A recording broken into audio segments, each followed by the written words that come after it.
pagi hari ini kami boleh hadir di rumah-Mu yang kudus ini. Kami boleh menyembah Tuhan, kami boleh berdoa kepada-Mu. Kami boleh mendengar sebagian daripada firman. Kami mohon Tuhan pada saat ini Engkau hadir. Engkau penuhi hati kami yang sudah terbuka untuk firman. Roh bekerja agar firman-Mu memperbaharui kami semua, baik yang menyampaikan maupun yang mendengar. Terima kasih Tuhan, kami serahkan waktu ini di dalam tangan-Mu. Semoga waktu ini memuliakan nama-Mu. Terima kasih Tuhan, di dalam Yesus Kristus kami berdoa. Amin. Shalom. Jemaat yang saya kasihi di dalam Yesus Kristus, hari ini kita masuk ke dalam minggu Advent yang kedua, di mana di dalam penantian kita akan kedatangan Mesias. Saudara sekalian, kedatangan Yesus yang pertama sudah terjadi 2000 sekian tahun yang lalu. Hari ini kalau kita menyambut, mempersiapkan hati untuk kedatangan Yesus, itu adalah mengenang peristiwa yang sudah berlalu. Penting saudara sekalian, walaupun peristiwa itu sudah berlalu, tapi eksis untuk saat ini kita mengoreksi dengan cara apa kita menyambut. Kita sudah menyambut kedatangan Tuhan yang sudah terjadi 2000 sekian tahun yang lalu. Dan untuk kedatangan Yesus yang kedua kali, tentu kita juga diserukan untuk mempersiapkan diri menyambut kedatangan Tuhan. Saudara sekalian, firman Tuhan yang akan kita renungkan pada hari ini sesuai dengan amanat GMB terdapat di dalam Matius pasal 3 ayat 1 hingga ayat ke-12. Matius pasal 3 ayat 1 hingga ayat ke-12. Bila sudah mendapatkan, kita baca dengan cara bersaut-sautan. Kita mulai.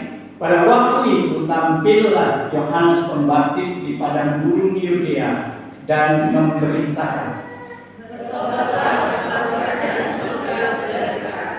sesungguhnya dialah yang dimaksudkan Nabi Yesaya ketika ia berkata, ada suara orang yang berseru-seru di padang gurun, persiapkanlah jalan untuk Tuhan, luruskanlah jalan baginya.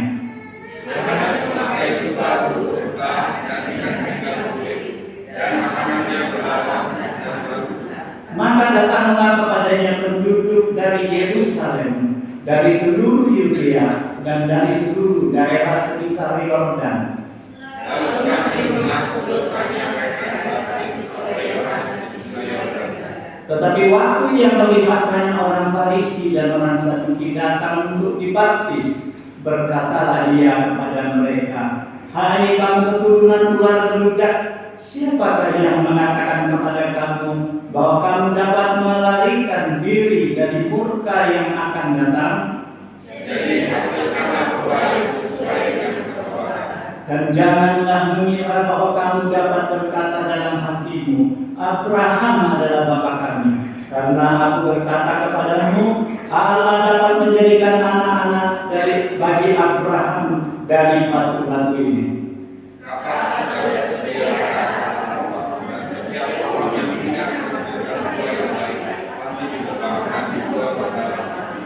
Aku membaptis kamu dengan air sebagai tanda pertobatan, tetapi Ia yang akan datang kemudian daripadaku lebih berkuasa daripadaku, dan aku tidak layak melepaskan kasutnya. Ia akan membaptiskan kamu dengan Roh Kudus dan dengan api.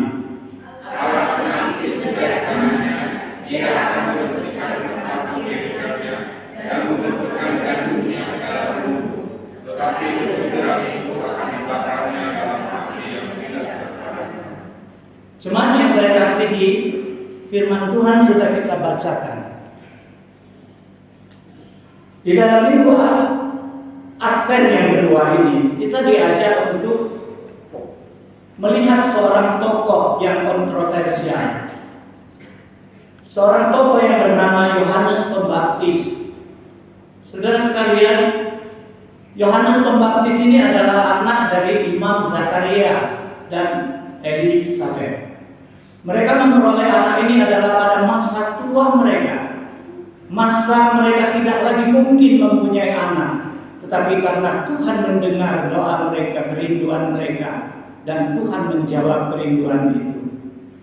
Nah, ternyata tampilnya Yohanes Pembaptis ini sesuai dengan apa yang dinubuatkan oleh Nabi Yesaya sekitar 600 sekian tahun yang lalu sebelum Yesus lahir. Karena di situ Yesaya mengatakan akan ada suara orang yang berseru-seru di padang gurun, persiapkanlah jalan untuk Tuhan, luruskanlah jalan baginya. Nah, saudara sekalian, di dalam pembacaan kita itu dimulai bahwa tampilnya Yohanes Pembaptis itu mengakhiri masa penantian yang panjang bagi orang-orang Israel. Karena selama 400 tahun kurang lebih, bangsa Israel tidak lagi pernah mendengar suara Nabi. Karena Tuhan tidak lagi mengutus Nabi maupun berbicara langsung kepada mereka. Oleh sebab itu masa itu merupakan masa yang kelam. Disebut oleh penafsir Alkitab masa yang gelap bagi orang Israel. Kenapa? Karena di dalam masa-masa itu, sekalipun bangsa Israel masih menjalankan ritual keagamaannya, tetapi hati mereka sudah makin menjauh daripada Tuhan. Dan pada saat itulah tampilnya Yohanes Pembaptis dengan suaranya yang lantang dan meledak-ledak, dengan cara kerjanya begitu lugas, dengan penampilannya yang begitu aneh. Dia pakai jubah bulu unta, dia pakai ikat pinggang dari kulit. Kemudian kita bayangkan rambutnya mungkin riap-riapan, ya matanya besar dan bersinar, dan suaranya begitu mengguntur. Saudara sekalian, dengan tampilnya, dengan makanannya madu dan belalang, dengan penampilan yang demikian, seolah-olah membangunkan, menyentak, membangunkan bangsa Israel dari keterlenaan iman mereka yang selama ini sudah makin lama makin menjauhkan Tuhan, yang selama ini sudah tertidur di dalam iman mereka. Nah, saudara sekalian, siapa Yohanes Pembaptis ini? Selain Yesaya mengatakan dia adalah suara yang berseru-seru di padang gurun, menurut Yesus di dalam Matius pasal 11 ayat 10, ayat 9 hingga ayat 14 kalau kita sempat nanti membacanya. Di situ Yesus katakan bahwa Yohanes Pembaptis bagi orang banyak dia itu lebih daripada nabi. Karena Yesus katakan, kepada siapa kamu ke padang gurun itu mau lihat? Mau melihat seorang nabi? Terus terang dia lebih daripada nabi.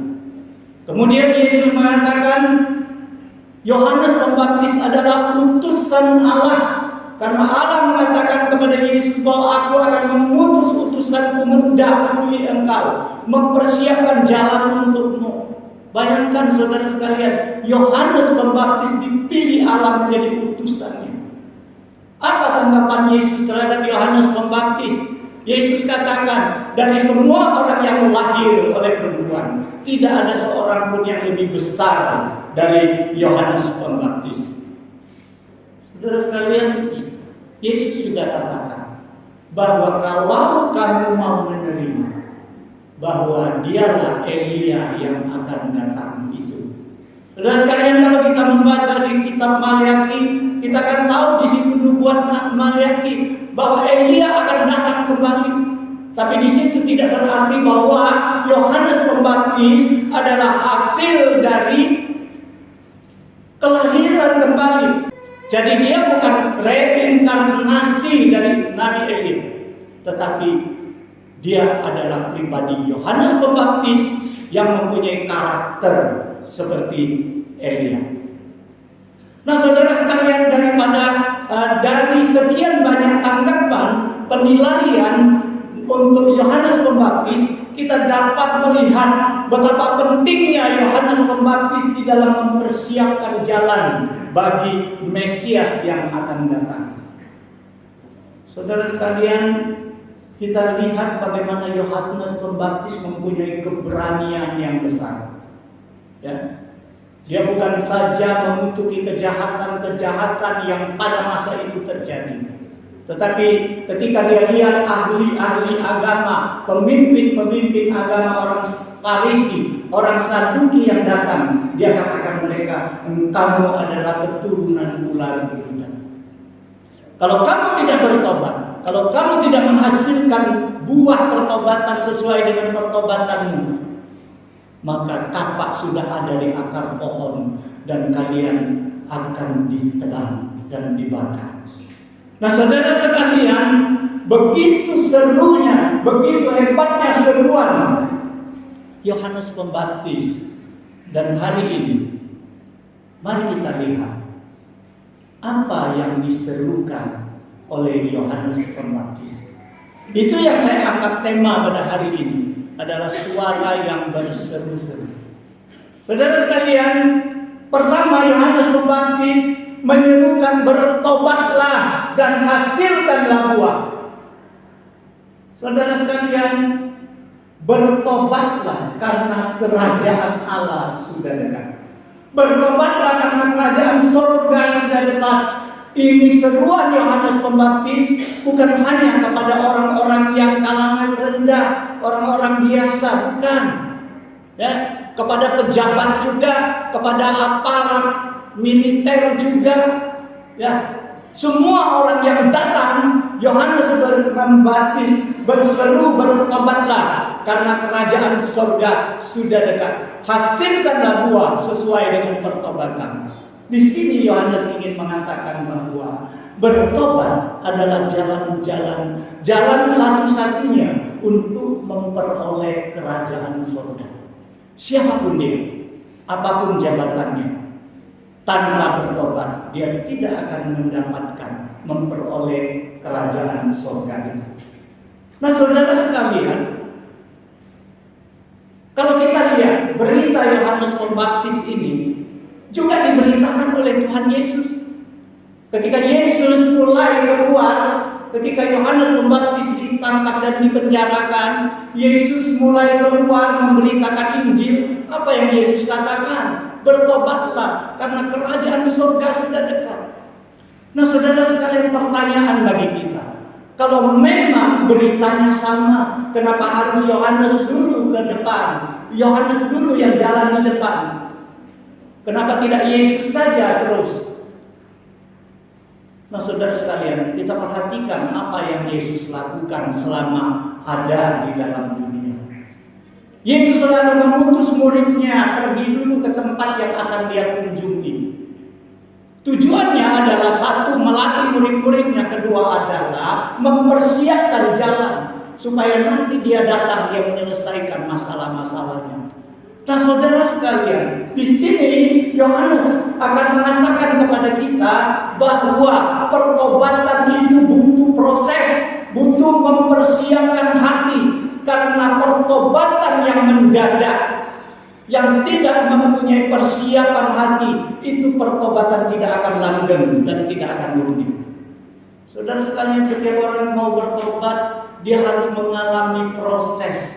Dia akan menyadari betapa beratnya dirinya ditekan oleh perbudakan dosa itu. Dia akan merasakan betapa dia butuh pertolongan Tuhan dan pengampunan. Betapa dia jemu kepada dosa dan dia mau berbalik daripada dosa. Itu sebabnya Yohanes Pembaptis mengatakan, kalau saat ini aku baptis kamu dengan air, tanda pertobatan. Tetapi dia, yaitu Mesias, Yesus yang akan datang itu akan baptis kamu dengan Roh Kudus dan api. Di sini Yohanes mau mengatakan bahwa pertobatan yang lengkap itu bukan saja pertobatan sikap, pengakuan, tetapi pertobatan hati. Pertobatan, baptisan air, suatu pernyataan sikap bahwa dia mau berbalik dan menerima Yesus. berbalik daripada dosa menerima Yesus. Tetapi baptisan roh dan api adalah baptisan hidup hati, membuka hati biar Roh Kudus memperbaharui hidup.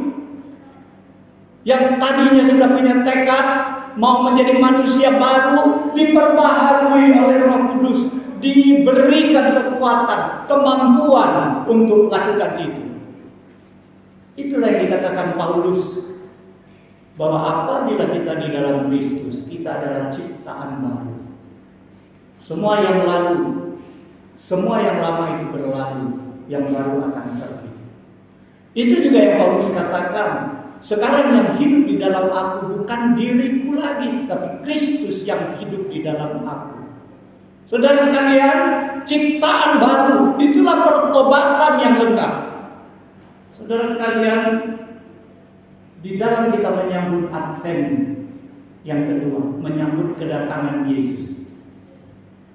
Baik kedatangan itu sudah terjadi 2000 tahun yang lalu, baik kedatangan itu yang akan datang.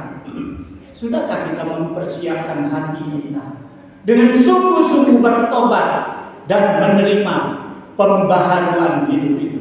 Sudah adakah hidup yang baru yang timbul di dalam hati kita melalui buah-buah pertobatan? Mungkin kita perlu koreksi ketika kita ingin menyambut datangnya hari Natal dan datangnya hari Tuhan. Yang kedua, saudara sekalian, Yohanes mengutuki kejahatan dan menganjurkan kebaikan. Saudara sekalian, bagi Yohanes, kejahatan dan kebaikan itu jelas. Jangan lakukan kejahatan, lakukanlah kebaikan, jelas. Saudara sekalian, selalu di dalam kehidupan kerohanian kita itu abu-abu.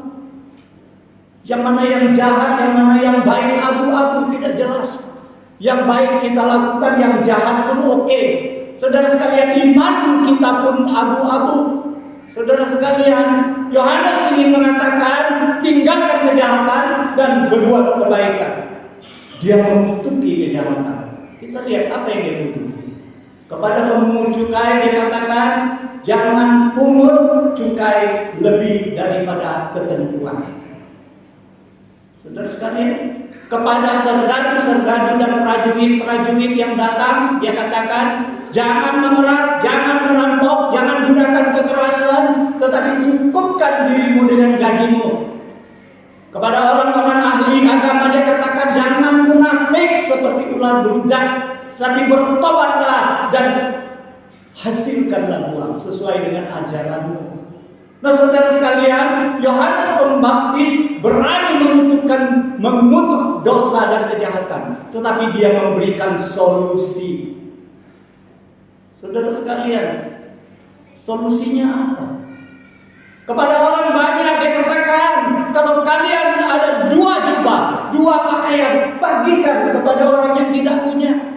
Demikian pun kalau kamu ada makanan, bagikan kepada mereka yang tidak punya makanan.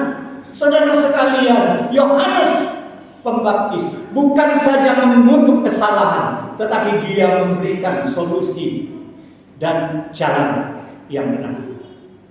Saudara sekalian, betapa sering di dalam kehidupan kita mudah mengkritik orang, kita suka menegur orang. Benar, kesalahan harus dikritik, harus ditegur, tetapi jangan cuma itu. Belajarlah memberi solusi. Kalau aku kritik engkau salah di sini, yang benar itu apa saya katakan? Jadi bukan hanya tukang kritik, tetapi kita juga harus beri solusi, beri contoh teladan yang benar itu apa. Kita kritik orang, ternyata kita lebih jelek daripada apa yang kita kritik. Ini di dalam pengajaran Yohanes Pembaptis, dia beri contoh kepada kita. Yang ketiga, Yohanes Pembaptis sangat mengagungkan Tuhan Yesus. Saudara sekalian, kita tahu bahwa Yohanes Pembaptis begitu tenar ya. Yang datang kepadanya dalam pembacaan kita bukan saja orang-orang di Yerusalem. Di seluruh Yudea orang datang, di sekitar Sungai Yordan orang datang, walaupun diadakan KKR di padang gurun. Saudara sekalian, sekarang kalau hamba-hamba Tuhan KKR, dia pilih gedung yang besar. Ya, dia pilih di mana halayak ramai yang ramai supaya dikunjungi banyak orang. Tetapi Yohanes Pembaptis, dia adakan KKR, pemberitaan firman Tuhan. Dia berseru di padang gurun. Coba bayangkan ada hamba Tuhan KKR di padang gurun, siapa yang datang? Saudara sekalian, Yohanes Pembaptis pada saat itu begitu tenarnya nih. Orang ramai-ramai datang memberi mereka, diri mereka dibaptis, dan di situ dia berseru pertobatan. Saudara sekalian, pada saat itu Yesus belum ada apa-apa. Orang belum kenal Yesus. Tetapi apa yang Yohanes lakukan? Ketika Yesus datang mau dibaptis, dia dari jauh dia sudah berseru, "Lihat anak domba Allah yang mengampuni dosa manusia." Dia katakan, "Membuka kasutnya pun aku tidak layak. Aku cuma bisa baptis kalian dengan air, tetapi dia nanti akan baptis kalian dengan Roh Kudus dan api. Aku akan makin kecil, dia akan makin besar." Saudara sekalian, Yohanes Pembaptis tahu diri, dia tahu siapa dia. Dia hanya peran pembantu. Yesus peran utama, karena Yesus adalah Mesias. Dia hanya pembuka jalan bagi siapa? Bagi sang raja yang akan datang itu. Saudara sekalian, betapa sering di dalam momen Natal kita lupa kepada peran utamanya Yesus. Seorang bayi yang terbaring di dalam palungan, yang kita agungkan apa? Oh, acaranya begitu meriah. Oh, sutradaranya begitu hebat. Oh, perjamuannya begitu berlimpah. Kita lupa siapa peran utamanya, Yesus. Jadi ketika kita menyambut kedatangan Yesus, jangan lupa agungkan Tuhan. Kita ingat ketika malaikat datang memberitakan sukacita kelahiran Yesus. Mereka setelah memberitakan kepada gembala di padang Efrata, Alkitab mengatakan mereka menyanyi pujian dengan tentara surga. Mereka katakan, "Kemuliaan bagi Allah yang maha tinggi, damai sejahtera bagi orang yang berkenan kepadanya." Malaikat pun mengagungkan Tuhan. Betapa kita manusia yang tidak berarti di hadapan Tuhan. Jangan agungkan diri lebih daripada Tuhan. Jangan mengambil kemuliaan Tuhan. Kalau hari ini kita dapat melayani, kalau hari ini kita dapat mengerjakan sesuatu untuk Tuhan, itu adalah karena anugerah, karena kebesaran Tuhan yang menolong kita. Agungkan namanya, jangan ambil kemuliaan. Saudara sekalian, ada satu inti pengajaran di sini tentang keselamatan. Yohanes Pembaptis mengatakan kepada orang banyak, "Jangan kamu kira bahwa kamu ada Abraham sebagai bapamu, bahwa kamu menganggap kamu sudah diselamatkan." Tidak, keselamatan itu tidak membonceng kepada orang-orang yang rohaniawan. Tidak. Nenek aku Kristen, nenek bapakku Kristen, mamaku Kristen, saudaraku semua Kristen, aku pasti selamat. Tidak, keselamatan adalah urusan pribadi kita kepada Tuhan. Siapapun dia. Itu kembali kepada awal tadi. Kalau kita mau memperoleh kerajaan surga, kita harus bertobat. Karena satu-satunya jalan untuk memperoleh kerajaan surga adalah bertobat dan menghasilkan buah. Saudara sekalian, terakhir Yohanes Pembaptis menampilkan bahwa alat penampi sudah siap. Saudara sekalian, alat penampi ini disiapkan di tempat pengirikan gandum. Pengirikan gandum itu adalah tempat membersihkan gandum. Saudara sekalian, di tempat pengirikan itu ada alat penampi. Alat penampi ini fungsinya adalah melontarkan bulir-bulir gandum itu ke udara, supaya ketika dilontarkan, bulir-bulir gandum yang berisi dan berat itu akan jatuh kembali ke bawah. Tetapi bulir-bulir yang kopong, yang hampa, dan sekam-sekamnya akan tertiup oleh angin. Kita lihat kan kalau musim kopi, di gudang-gudang kopi orang tukang menampi itu, ya, biji kopi yang besar, yang memang berat, memang namanya biji kopi, dia akan turun lagi ke tampanya, tetapi semua sekam-sekamnya akan tertiup oleh angin. Nah, saudara sekalian, Yohanes Pembaptis mengatakan alat penampi itu sudah siap. Kepada gandum yang bersih yang jatuh kembali, itu akan dikumpulkan dan dimasukkan ke dalam lumbung. Tetapi sekam-sekamnya, bulir-bulir yang hampa itu akan dikumpulkan juga untuk bahan bakar. Nah, saudara sekalian, di sini menyatakan kepada kita bahwa kedatangan Kristus yang akan datang yang kita nantikan itu akan tiba, dan pada saat itu akan ada pemisahan. Minggu yang lalu kita sudah dengar firman Tuhan. Pada saat akhir zaman nanti ada pemisahan antara kambing dan domba, antara gandum dan lalang. Di sini Yohanes mengatakan, alat penampi itu sudah disiapkan. Pada akhir kedatangan Tuhan nanti akan ada pemisahan antara orang mau bertobat dan menerima Yesus, dan antara orang yang menolak pertobatan dan menolak Yesus. Yang menerima Yesus akan diselamatkan, akan kumpul di surga di dalam kerajaan Allah. Tetapi yang menolak akan masuk ke dalam api yang kekal.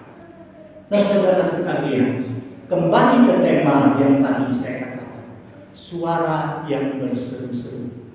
Ketika kita mau menyambut kedatangan Yesus, baik kedatangannya yang sudah terjadi 2000 tahun yang lebih, atau kedatangan Yesus yang akan datang yang kita tidak tahu kapan terjadinya, sudahkah kita menjadi suara yang berseru-seru? Kalau Yohanes berseru-seru supaya menyiapkan orang-orang yang mau bertobat, dibawa kepada Yesus supaya Yesus selamatkan, maka hari ini betapa banyak orang yang belum bertobat. Sudahkah suara kita juga berseru-seru dalam momen Advent yang kedua ini, dalam momen menanti kedatangan Yesus ini? Mari suara kita jangan hemat, jangan kita simpan, berikan kesaksian, beritakan Injil supaya mempersiapkan hati orang-orang yang mau bertobat agar Kristus menyelamatkan mereka. Inilah ajakan firman Tuhan pada hari ini. Ketika kita mengenang, ketika kita merenungkan tentang Yohanes Pembaptis, semoga kita juga menjadi suara yang berseru-seru, yang mempersiapkan jalan bagi Tuhan. Mari kita berdoa.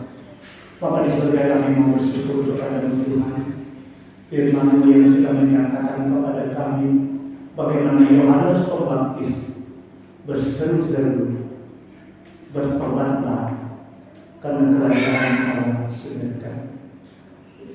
Tuhan, biarlah kami terutama mengoreksi diri kami apakah kami sudah bertobat sungguh-sungguh. Kalau sudah, Tuhan, biarlah kami ingat apa yang Tuhan mandatkan kepada kami. Pergilah, jadikanlah segala bangsa murid-Mu. Baptislah mereka di dalam nama Bapa, Anak, dan Roh Kudus. Ajarlah mereka seperti aku sudah mengajar kamu. Aku janji menyertai kamu sampai akhir zaman. Terima kasih Tuhan, Engkau berilah kami kekuatan, sehingga kami tidak menjadi umat Kristen yang pasif, tetapi kami aktif memberitakan firman, menjadi suara yang berseru-seru Tuhan. Tolong kami, mampukan kami Tuhan, agar kami hidup di dunia ini berarti bukan hanya bagi diri kami, bagi keluarga kami, tetapi juga bagi Tuhan. Terima kasih Tuhan. Di dalam Yesus Kristus kami berdoa. Amin.